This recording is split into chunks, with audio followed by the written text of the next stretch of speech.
주님의 이름으로 간절히 축복드립니다.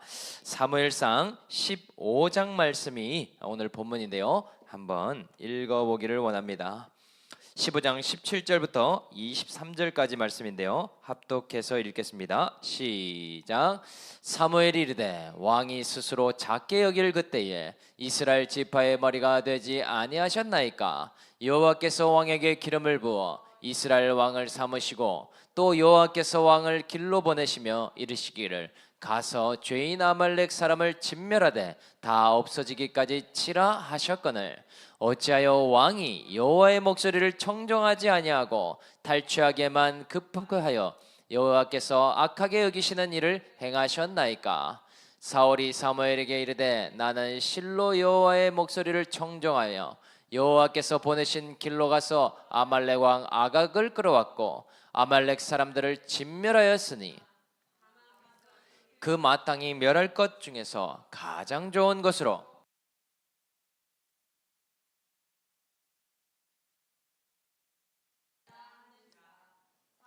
이르되 여호와께서 번제와 다른 제사를 그의 목소리를 청종하는 것을 좋아하심같이 나이까 순종이 제사보다 낫고 듣는 것이 순양의 기름보다 나으니 순종이 제사 넘겨주세요. 이는 거역하는 것은 점치는 죄와 같고 완고하선 사신 우상에게 절하는 죄와 같음이라. 왕이 여호와의 말씀을 버렸으므로 여호와께서도 왕을 버려 왕이 되지 못하게 하셨나이다 하니. 아멘. 오늘 말씀 제목은요, 그의 목소리를 청종하여 순종하는 것이 예배입니다 라는 제목으로 하나님 말씀을 나누도록 하겠습니다. 어쩌다 어른이라는 TV 프로그램이 있는데요, 거기에 재밌는 강의 하나가 있어서 소개를 하려고 합니다. 인생에서 경계해야 할 적은 불안이나 불행이 아니다 라는 내용이었어요. 그럼 무엇을 경계해야 되는가? 그것은 바로 매너리즘이다 라고 표현을 하더라고요. 왜 그럴까? 매너리즘은요, 사람이 매일매일의 시간을 아무런 도전이나 변화가 없이 살면 나타나는 것이 매너리즘이라고 이야기를 하는 것을 들었습니다. 어제 빼기 오늘이 0이 되는 상태가 매너리즘이라는 것이죠. 그래서요, 오늘에서 내일을 빼도요 0이 되고, 지난달 빼기 이번 달도 0이 되는 상태가 바로 이러한 매너리즘이더라. 새로운 정의지 않습니까? 그런데 이 상태가 되면은요, 두 가지 특징이 나타난다고 해요. 한 가지는 똑같이 살기 때문에요, 잘 잊어버린다고 합니다. 왜냐? 365일을 하루와 같이 똑같은 패턴으로 살아왔기 때문이라는 것이죠. 뇌는요, 잘 착각을 하기 때문에요, 매일매일이 똑같은 변화를 가지지 않고 살면은 기억을 압축해버리게 된다라는 이야기를 하고 있습니다. 그리고 매너리즘에 빠지면 또 나타나는 특징이 한 가지가 있다고 하는데요, 무기력과 불안, 불만이 커지게 되어 있더라. 성장을 위한 아무런 노력을 하지 않습니다. 변화를 위한 도전을 하지 않습니다. 아무것도 안 하니까요, 어떻게 돼요? 불만과 불안이 더 커지더라는 것이죠. 그냥 하던 대로 살면 되지, 또 살면 대로 똑같이 살던 대로 행동하면 되지. 편안한 것 같은 가운데서도 불만이 많고요, 익숙한 생활 가운데서도 불안에 시달리는 일이 바로 매너리즘의 특징이라고 이야기를 합니다. 다 적응한 것 같은데도 무엇이 문제인지 모르게 무기력한 삶을 살아가더라. 왜냐면은요, 성장과 변화를 포기했기 때문이더라. 그렇다면 신앙도 마찬가지죠. 제일 무서운 것이 신앙의 매너리즘이지 않은가? 신앙의 매너리즘은요, 변화와 성장을 노력하지 않기 때문에요, 불안과 무기력 가운데에 계속 시달리고 있을 가능성이 크겠죠. 오늘 목장 나눔을 할 때요, 나는 이 매너리즘에 빠진 정도가 점수로 몇 점인가 함께 나눠보면 좋을 것 같습니다. 그런데 오늘 영적인 매너리즘에 빠져 있는 한 주인공이 나오고 있습니다. 이 사람은요, 내가 왕이 된다면, 또 권세가 주어진다면 정말 달라질 수 있을 것이다 라고 생각했지만은요, 사실은 환경의 문제가 아니었죠. 이 사람이 바로 사울이지 않습니까? 사울은 스스로 작게 여기고 내가 연약하니까 하나님께서 왕의 자리까지 주셨는데 그 왕이 돼서도 매너리즘에 또 빠지게 되더라. 오늘 그래서 사울의 예배를 통해서 무엇이 문제인가? 오늘 예배에 대한 정의를 다시 한번 세워 보기를 원합니다. 그래서 먼저 사울의 예배 첫 번째는요, 청정보다는 제사와 제물 드리는 자체를 중요하게 여긴 예배다. 먼저 19절을 우리가 한번 읽어보기를 원하는데요, 합독해서 한번 읽어보겠습니다. 시작. 19절입니다. 시작. 어찌하여 왕이 여호와의 목소리를 청정하지 아니하고 탈취하기에만 급급하여 여호와께서 악하게 여기시는 일을 행하였나이까. 아멘. 사무엘은요, 전쟁에 나갈 때에도 사울에게 신신당부를 해주고 있죠. 이미 이긴 전쟁이지만 전쟁을 한 후에도 자만하지 않고 순종을 해야 한다라고 이야기를 해줍니다. 그 내용이 무엇인지를 보니까요, 이스라엘의 원수인 아말렉 전체를 진멸하라라고 하시는 명령이었죠. 사람이든지 가축이든지 상관없이 다 진멸해야 한다라고 말씀하셨습니다. 금은 보화나 귀금속들도 마찬가지겠고요, 원수의 것은 그 무엇도 건들지 말라고 이야기해 주시고 계시죠. 그런데 사울이 어떻게 행동했는가? 사울은요, 전쟁에 나갈 때까지만 해도요, 사무엘에게 그리하겠노라고 대답을 했다라는 것이죠. 예라고 대답한 것 아니겠습니까? 분명히 순종의 말을 하고 나갔는데요, 전쟁을 마치고 돌아오는 것을 보니까요, 참 아이러니합니다. 전리품을 챙겨서 가져오는 것이 아니겠습니까? 거기다가요, 이 아말렉의 왕인 아각 왕을 끌고 오고 있더라. 사무엘이 당황스럽지 않았겠습니까? 사울이 도대체 순종하겠다고 했는데 왜 저렇게 행동을 했을까? 그러니까 오늘 그 일에 대해서요, 책임의 말을 묻고 있는 것이죠. 왕이 어찌 여호와의 명령에 청정하지 않습니까? 이 말을 묻는 것 아닙니까? 그것에 대해서요, 사울이 오늘 대답을 하는데 한번 읽어보기를 원합니다. 20절 말씀인데요, 합독해서 읽어보겠습니다. 시작. 사울이 사무엘에게 이르되 나는 실로 여호와의 목소리를 청종하여 여호와께서 보내신 길로 가서 아말렉 왕 아각을 끌어왔고 아말렉 사람들을 진멸하였으니. 아멘. 사울 왕이 이 책망의 말에 뭐라고 대답하고 있습니까? 자신이 가장 연약하고 죄 많은 베냐민 지파라고 처음 고백을 했었죠. 그러니까는요, 사무엘의 말씀을 잘 들을 것처럼 보였다라는 것이죠. 근데 지금 얼마나 본인이 청정했는가 이야기하는데요, 말씀을 왜곡하고 있음을 볼 수 있습니다. 사무엘이 어떤 얘기를 했는가, 실제와 무엇이 다른지를 한번 보기를 원하는데요, 사무엘상 15장 3절에 원래 명령했던 말씀입니다. 한번 읽어보도록 하겠습니다. 시작. 지금 가서 아말렉을 쳐서 그들의 모든 소유를 남기지 말고 진멸하되 남녀와 소아와 젖먹는 아이와 우양과 낙타와 나귀를 죽이라 하셨나이다 하니 아멘. 여기에 보면은요, 언제 하나님께서 왕을 끌어오라는 말을 했습니까? 그런 말이 없었죠. 사울은요, 사무엘이 말하지 않은 것에서 이 틈새를 찾아내서 오늘 끌고 오고 있더라.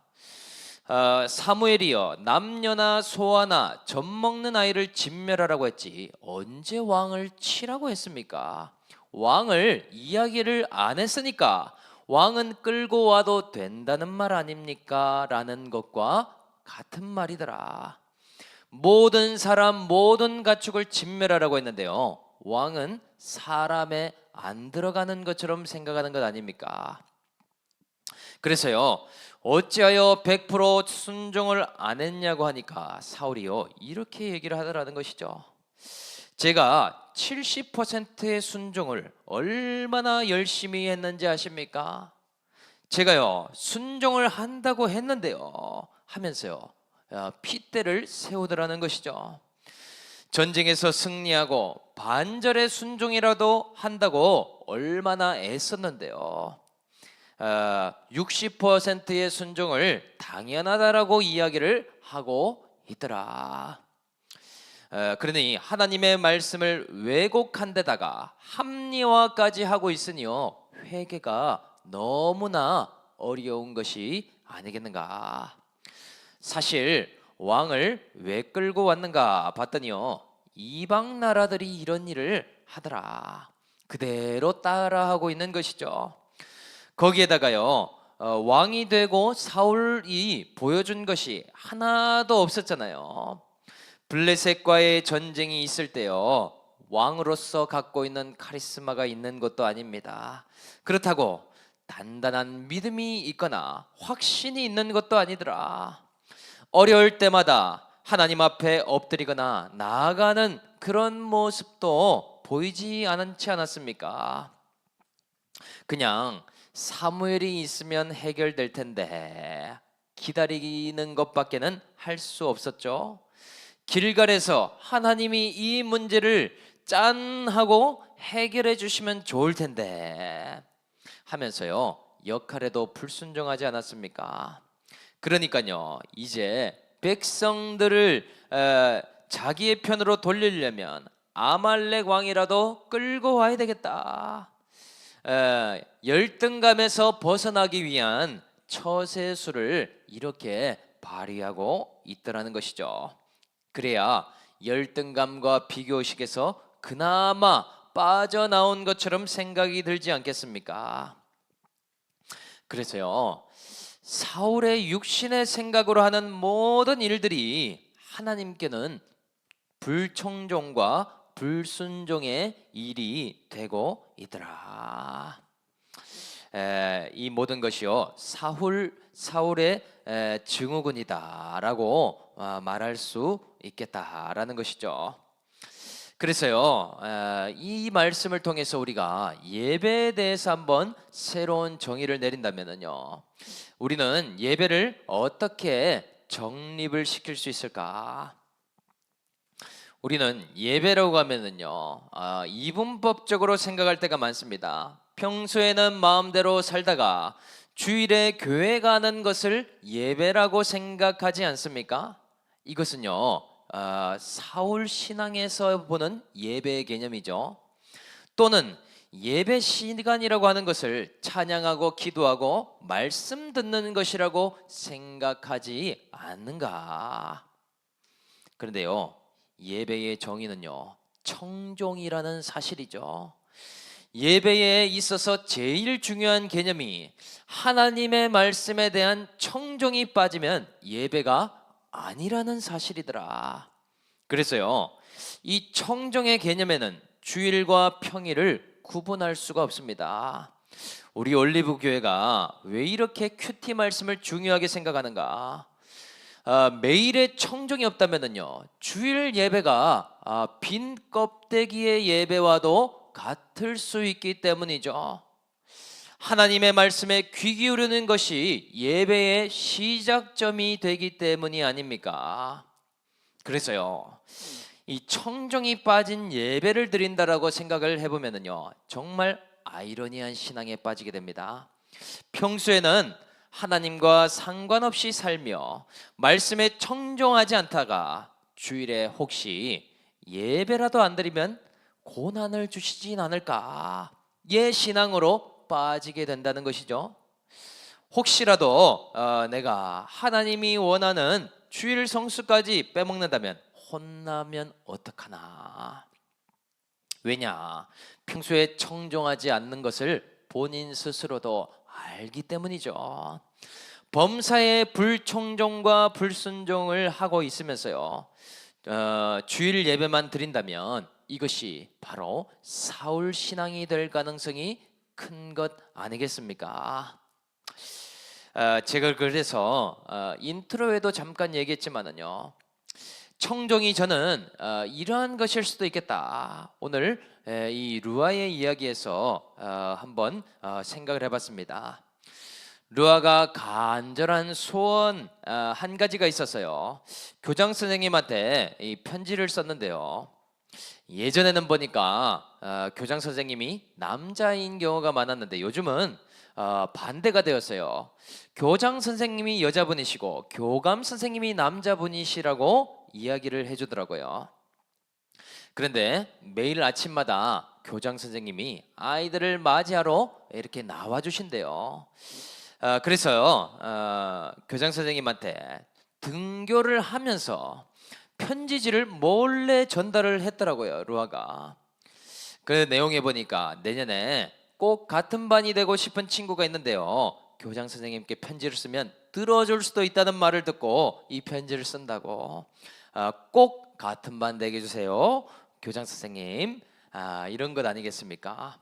그런데 더 감동은요 교장 선생님이 긴 장문의 편지에 답장이 왔습니다. 루아야 내년에 친한 친구랑 같은 반 안 될까봐 걱정도 되고 그렇지. 이제 내가 알게 됐으니까 담임 선생님한테 마지막 연말에 한번 이야기를 해봐. 웬만하면 들어주실 텐데 혹시나 안 되는 일이 오더라도 내년에 새로운 친구들과도 친하게 지내는 루아가 되기를 바래 하면서요 그 편지를 쭉 읽어보는 것이죠. 그 편지를 보면서요 학부모인 제가 봐도 감동을 받았습니다. 저렇게 편지를 쓰면 답장이 올 거라는 믿음을 갖고서도 이 편지를 쓴다면 우리는 하나님께 어떠한 신앙을 가져야 되겠는가? 우리는요 범사에 청정을 하면서도요 기도와 예배를 드릴 때도 마찬가지겠죠. 날마다 우리를 아침마다 우리의 인생을 하나님이 맞이해 주시지 않습니까? 우리의 기도를 들어주시고 그분이 응답하시는 분이 아니시냐는 것이죠. 그러니까요 우리는 매일 등교하듯이 직장에서 가정에서 하루를 시작할 때마다 하나님의 얼굴을 구하면서 나아가야 되겠더라. 하나님 아버지 오늘도 아버지의 은혜로 하루를 시작하기를 원합니다. 오늘도 나의 코에 생기를 부어주셨고 하루의 시간을 허락해 주셨습니다.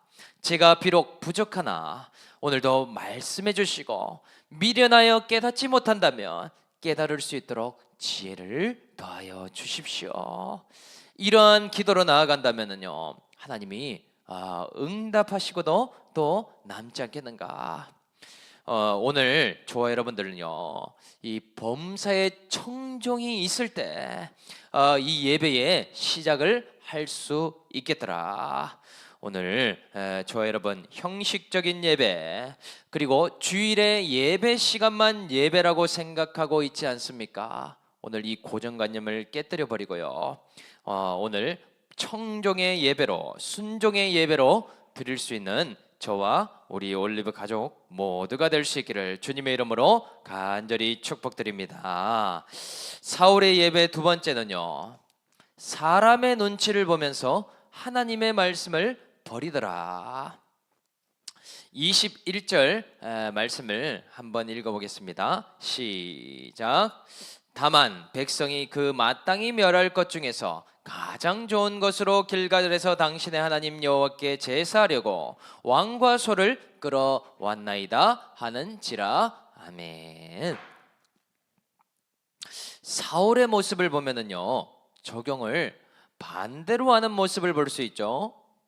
사울은 왕의 자리에 있으면서요, 하나님의 대리자로 부름을 받았다는 생각을 하지 못했습니다. 그래서요, 어떻게 하면 하나님께 순종할 수 있을까? 어떻게 하면 하나님 뜻대로 백성을 이끌 수 있나? 이것에 대한 고민이 없더라는 것이죠. 지금 왕이 되었는데요, 무슨 생각을 하는지 보이십니까? 어떻게 하면 백성들의 심기를 불편하지 않게 할까? 어떻게 하면 이 왕의 자리에 오래 붙어갈 수 있을까? 이 생각을 지금 하고 있습니다. 그래서요, 백성들의 마음을 잘 달래고 그 마음을 내 편으로 두도록 하기 위한 노력을 하더라는 것이죠. 하나님의 말씀에 순종하고 가면 백성들의 마음은 하나님께서 붙들어 주실 것이지 않습니까? 이렇게 적용이 거꾸로더라. 그리고요, 전쟁에 나갔을 때도요, 승리의 기쁨과 감사를 누리면서 하나님께 감사해야 되지 않습니까? 가장 눈치를 봐야 될 분은 하나님이신데요, 백성들에게 우리가 여호와의 말씀에 순종하자, 이 말을 해줘야 되는 자리가 아닌가. 그런데 거꾸로 되어서요, 왕이 백성들의 눈치를 보더라는 것이죠. 저 백성들이 나를 나쁘게 생각하면 어떻게 하나? 여론이 안 좋으면 내가 여자리에 있는 것이 힘들어지는 것이 아닌가? 왕이 거꾸로 백성들의 눈치를 보고 백성들에게 순종하고 있더라. 그래서요, 백성들이 이것을 알고 왕에게 뭐라고 합니까? 이 전리품들 우리에게 유익이 될 것 같은데 살려서 가져가야 되는 것 아닙니까, 왕님? 이렇게 말하는 것이죠. 그런데 사울이요, 이렇게 반응하는 모습이 있더라. 너희가 그렇게 생각한다면 나도 그 뜻을 따르겠노라. 나도 그게 좋을 것 같다라고 말하고 있다라는 것이죠. 하나님의 말씀보다 백성들의 의견에 휘둘린다면 왕의 자리가 필요한 이유가 무엇입니까? 하나님의 뜻보다 사람들의 입김에 좌지우지 된다면요, 왕의 권세가 필요한 이유가 없더라는 것이죠. 하나님의 뜻대로 백성들이 따라올 수 있게 하는 자리가 아니겠는가. 그래서요, 지금 상황에서 사울이 해야 하는 말은 무엇이었겠습니까? 제가 하나님의 명령을 어기고 범죄하였습니다. 부디 긍휼히 여겨주십시오. 백성들의 눈치를 보느라 하나님의 명령을 따르지 않는 죄를 회개합니다. 이러한 말이 핵심적인 말이 되어야 되지 않겠습니까? 그런데 사울의 말에는요, 습관이 한 가지 있는데요, 변명이 아닌 것처럼 하는 변명이 있더라. 오늘도 이렇게 말하고 있죠. 저도 순종하려고 했는데요, 왜 안 하려고 했겠습니까? 그런데 백성들이 가장 좋은 것으로 하나님께 제사 드리자고 하기에 제가 소용한 것 뿐이라고요. 어찌 제가 하나님을 경홀히 여기려고 했겠습니까? 그런데 앞으로 이스라엘의 미래에 도움이 될 것 같으니까 제가 한 것 아니냐고요. 오늘 말해 보니까요, 사울이 나쁜 의도를 갖고 한 일이 있었겠습니까? 아니죠. 그런데요, 하나님의 뜻을 중심에 두지 않고 사울이나 백성의 의도로 이렇게 하나님의 뜻을 저버리는 것이요, 나쁜 의도라는 사실이죠. 이것에 속기 쉬운 까닭은 의도가 좋은 것으로 포장했기 때문이더라. 하나님께 좋은 재물을 가지고 제사 드리려고 했다고 하면서 명령을 어긴 것이 아닙니까? 백성들의 의견을 수용하다 보니까는요, 의도론에 빠져서 불순종하고 있더라. 그래서 이것을 적용해 보면은요, 우리의 신앙에 말씀이 참 중요하지만은요, 또 공동체가 필요한 이유가 무엇인가? 우리는 말씀을 다 듣지만 사울과 같이 나의 모습을 스스로 보기가 너무나 어렵기 때문이죠. 의도론에 잘 섰고요, 사람의 말에 잘 휘둘리기 때문이더라. 우리가 오늘도 찬양하며 하나님을 경외한다고 했지만은요, 사람의 눈치를 볼 때가 얼마나 많습니까? 이 세상에서 제일 무서운 거는요, 물론 하나님이 무섭다고 하지만 사람이더라.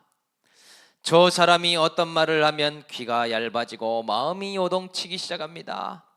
하나님께서요, 그 부분을 계속 단련시키지 않습니까? 범사에 맷집이 하나도 없고 확신도 하나도 없으니 또 그렇다면 내가 수긍하겠다. 하나님의 말씀을 잊고 안 들리게 되는 방향으로 가고 있지 않습니까? 주변의 의견과 평가가 그러하다면요, 그것에요 요동을 치더라는 것이죠. 그래서 참 인본적인 신앙을 우리가 갖고 있더라. 그래서 우리는요, 시작점이 달라져야 되는데요, 인본주의에서 출발하는 것이 아니라 신본주의적인 신앙에서 출발되어져야 됩니다. 말씀의 기초에서요, 사람들에게까지 편안한 사람으로 나아가야 되는 것이죠. 분명한 확신 가운데서요, 수용할 수 있는 부분을 수용해 나가야 되겠더라. 안 그러면은요, 이것이 뒤집혀져서 주객이 전도되지 않겠습니까? 말씀의 확신과 분명한 신앙이 없다면은요, 갈피를 못 잡고 사람의 뜻에 따라 좌지우지 되겠더라. 그리고 또 한 가지요, 우리는 의도론에 빠져서는 안 되겠죠. 이것을 잘 분별해야 됩니다. 하나님께서 나에게 주신 현재는 최고의 선물인데요, 그 현재를 해석하지 못하기 때문에 우리는 환경을 바꾸거나 회피하고 싶을 때 쓰는 것이 의도론이죠. 내가 봉사를 잘하려고 예배에 집중을 못한 거지. 의도가 너무 좋잖아요. 그래서요, 저는 또 우리 공동체가 많이 수고를 해주고 있는데요, 봉사를 할 때도 헌신을 할 때도요, 최대한 예배에 집중을 하는 것이 훨씬 더 중요한 일이라고 생각합니다. 우리가 점심 식사도 제때 먹는 것이 중요하지만은요, 말씀만 듣고 올라가는 것이 아니라 기도도 다 하고 올라가야 되지 않겠습니까? 모든 봉사가 예배에 방해가 되면 안 되잖아요. 나는 더 나은 예배, 더 즐거운 신앙생활을 한다고 하면서도요, 주신 환경에 순종하지 못할 때가 얼마나 많은가. 70%의 순종은 순종이 아님을 우리는 인정해야 됩니다. 99%의 순종 또한 모자란 순종임을 우리는 깨달아야 된다는 것이죠. 앞에서는 네라고 대답했어도 뒤에서는 다른 소리를 하고 있다면요, 그 의도가 선하다라고 이야기를 하고 있지만 하나님 보시기에 그러하지 않을 수 있더라. 그래서요, 제가 요즘 온라인 이런 사업을 하면서 깨닫게 된 것이 있는데요, 어느 영역이든지 어떤 장르든지 정말 상관이 없다는 사실을 발견하게 됩니다. 거기에서도요, 어떤 사람들이 있는지 아십니까? 나의 길에 확신이 없으면서도 주변에 휘둘리면서 자꾸만 아쉬운 소리를 하는 사람이 있습니다. 내가 선택한 아이템이 정말 잘못 선택했나 보다. 후회만 하고 낙심만 하고 있어요. 그리고 자꾸 주변에 있는 어떤 것을 탓합니다. 그런데요, 나의 부족한 것에 대해서는 인정하고 성장의 기회로 삼되 주변에 아쉬운 소리를 할 것은 한 가지도 없는 것이 아닙니까? 제가요, 이번 주에도 이 광고를 잘못 이렇게 돌리는 실수를 해서요, 이번 주 중에 하루가 매출이 하나도 안 나온 날이 있었습니다. 그래도 제가요, 어떤 생각을 했는가? 이것은 나의 실수로 인정하되 앞으로 더 잘하면 되지. 핑계나 아쉬운 말을 하는 말을 결코 하지 않았습니다. 그런 실수는 인정하되 또 그것에 대한 대가는 내가 치르되 앞으로 나는 이 시간을 통하여 성장하리라. 그렇게 했더니 어떻게 되는지 아십니까? 어제도요, 매출이 최대 매출이 또 나오더라는 것이죠. 계속적인 성장의 절차를 밟아 나가고 있더라. 여러분, 신앙도 마찬가지입니다. 한번 회피하면 그 회피의 말이 하기가 쉬운 것이죠. 한번 아쉬운 소리를 하기 시작하면요, 그것이 습관적으로 나오게 될 때가 많더라. 의도치 않는 변명에 빠질 수 있지 않겠습니까? 오늘 나에게 주신 환경은요, 어떤 환경인가? 성장하기에 최고 좋은 환경이라는 사실이죠. 오늘 나에게 주신 고난의 상황은 어떤 상황인가? 하나님 말씀에 청종할 수 있는 최상의 상황이라고 말씀드리고 싶더라. 지금 현재라는 선물에 감사하며 마땅히 받아야 될 훈련을 받겠노라 하는 사람이 있다면요, 그 사람에게 나쁜 환경이 있겠습니까? 결코 없더라. 오늘 저와 여러분들 기억하기를요, 사람의 눈치와 환경에 휘둘리는 것이 아니라 하나님이 나에게 주신 모든 것을 선물로 보고요, 연단을 받는 그러한 모습이 되어야 하겠더라.